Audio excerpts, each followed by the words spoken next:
Today's project, we're going to restore this air impact wrench.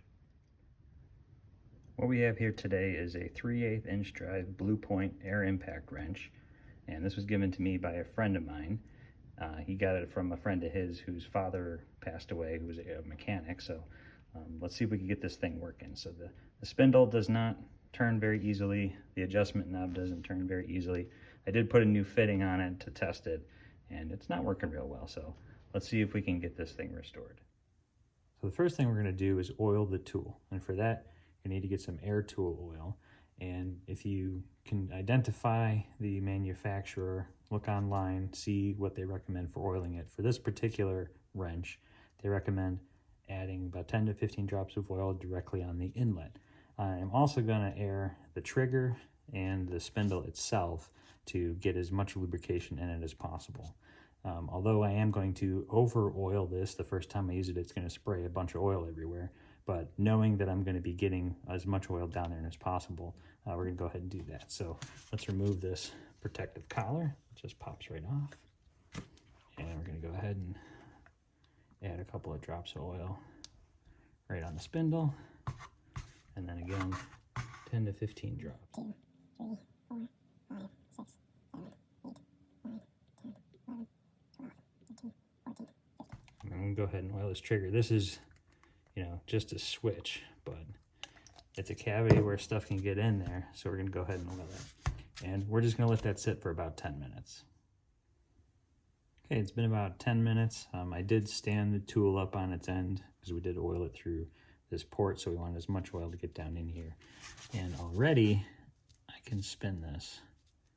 Maybe you can't tell on the camera, but it's spinning more freely than when it was, just with a little bit of oil. Again, this switch, this is just actuating the air valve, so there's nothing really mechanical here, but I stuck some oil in there just to get it to start to break up some of the crud that's in there. And then it's also worth noting that this has the exhaust port right here in the front, so when we activate this tool, this is where all the junk's going to blow out. So I'm going to go ahead and remove this guard and see what's behind here. And quick tech tip, before you just start going at this with a screwdriver, there's all kinds of grime in here. Just go around with a toothpick and clean all that junk out of that screw head. Get that slotted portion of the head cleaned out so that when you put your screwdriver in there, you have less risk of actually damaging the screw itself. And then just grab your screwdriver, get a hold of it real good, and then just break it free. Look at that. Came out easy. Pull that guy off.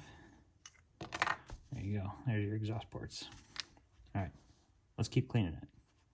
All right, next step, we're going to clean the body of this. And if you look inside the grip, there's all kinds of junk in there. Not a big deal. Same thing here with the logo. But I want this to look a little bit better. So all I'm going to use is my favorite multi-purpose lubricant and protectant, some Ballistol. And I'm going to wire brush this with this is a soft brass brush. You can get stiff. This is a soft one. And I'm just going to go ahead and clean this process, clean this tool up. And the process for this is, agitate it a little bit, blow it off with some air, and then we're going to add some Ballistol to it. So here's the before, and I'll show you the after. And here's after it's all cleaned up. So again, just using a wire brush, agitate and get all that junk out of there, and then just using shop rag with some Ballistol, you can go through and clean it. It gives it that nice shine to it. It's a little oily because I just did it, but that will protect the surface and it will kind of thicken up a little bit. It won't be so slippery. But now this spindle is actually spinning, actually much better than it was. It's still got a little bit of resistance. Haven't addressed this yet, but overall the tool is nice and clean. So let's go on to the next step. All right, I went ahead and I removed the 4 cap screws that were holding on this back plate, and we're going to open it up. So rule of thumb is if you don't want someone to open up your tool, don't put screws on it. So I have not opened this up yet. You're going to find out with me what's back here, and we're going to see if we can find out what's going on with this and why it's not working so hot. Trying to find a spot to pry it where not going to damage that gasket too bad. There we go.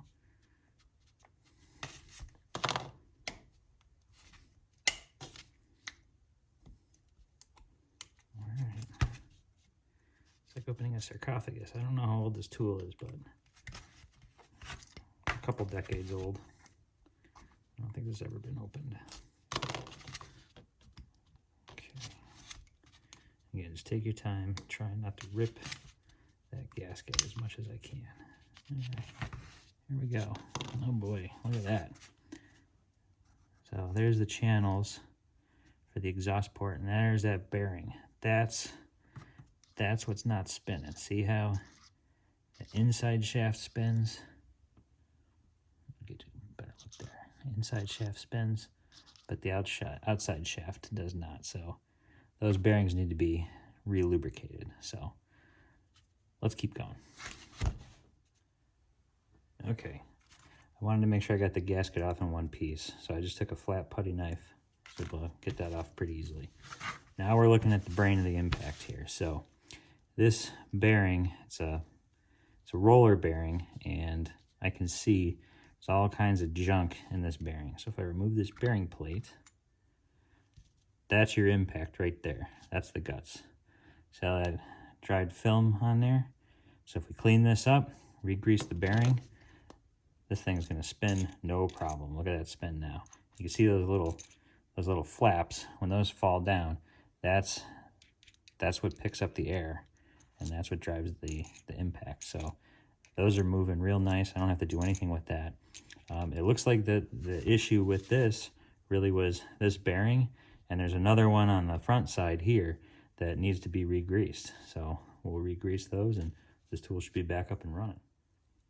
Okay, we got the bearing pretty cleaned up. Again, just using a paper towel and getting as much of that crud off of there as possible. I didn't want to use any solvents in here because we are going to re-grease it, and I'm hoping, I'm just going to pack it and get as much in there as possible. So, guess what? Get your favorite Dialect. Oh wait, no, I don't want to use that. We're going to use axle grease. So if you have a grease gun, I just shot a little bit out here on a piece of cardboard.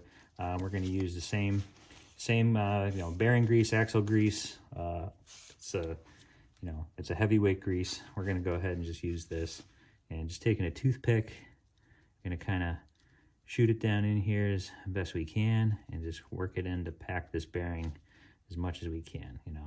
I don't want to replace the bearing. It doesn't look bad, but I am going to re-lubricate it because I'm assuming that was the issue all along with this particular tool, is that this bearing wasn't turning and it just had a lot of resistance. I also took a little lightweight oil, just some 3-in-1 oil. You can see I removed the impact shaft, and I shot a little 3-in-1 down in there just to get that other bearing. And actually this is spinning really free now. You can't even hear it scraping. It spins nice and free.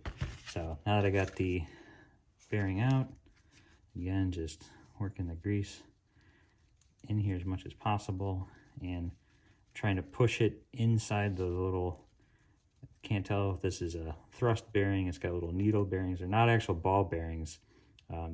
It's actually like a oval collar with a little bearing inside of it. So it's an unshielded radial bearing, or I forget the exact name for it. Then I'm just going to go ahead and just kind of smooth it down, and you can see as I'm turning it, now that outside race is spinning. So I'm just going to keep working it until I get enough grease down in there so that it feels like the shaft is moving by itself. Actually, that feels pretty good. So let's put it back together. See how it's working. So then, assembly process, reassembly process. Go ahead and we'll drop this impeller shaft back down. It's got a little gear, lines up like that. And then these fins go back in. Fins go turn side down.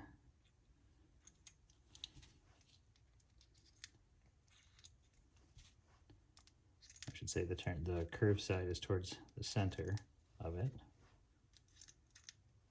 And then this pin locates this bearing on the shaft like that. Oops. Maybe I put it in backwards. Like that. And now if we spin this, there, see that grease? It's allowing that bearing to spin freely. It actually feels really nice.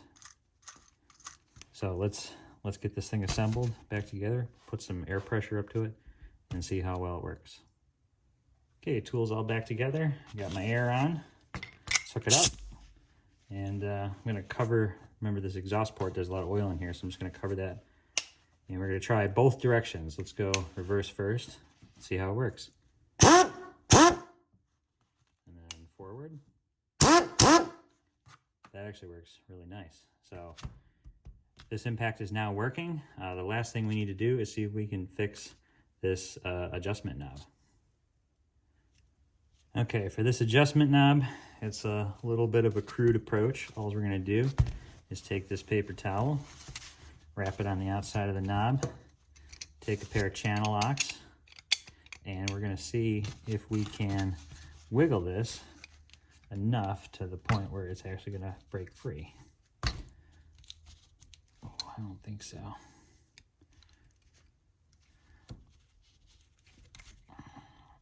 Oh, that is on there. Oop, there it goes. Look at that.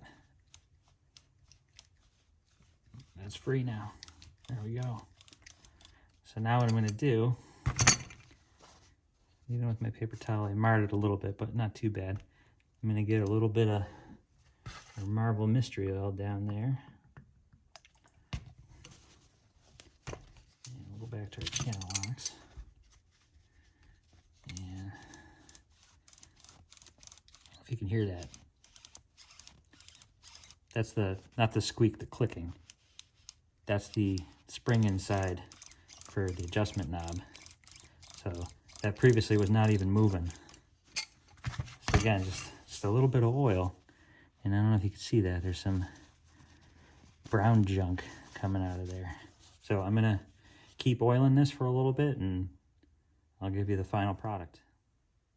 So here's the impact all finished up. I was able to get this knob loosened with just a little bit of ballistol, some patience, and a pair of channel locks. I got to the point now with just wearing a glove, I can actually turn the knob. It was stuck on 4, you can see it's on 2, and it works just fine. So for today, we'll call that a success. Thanks for watching.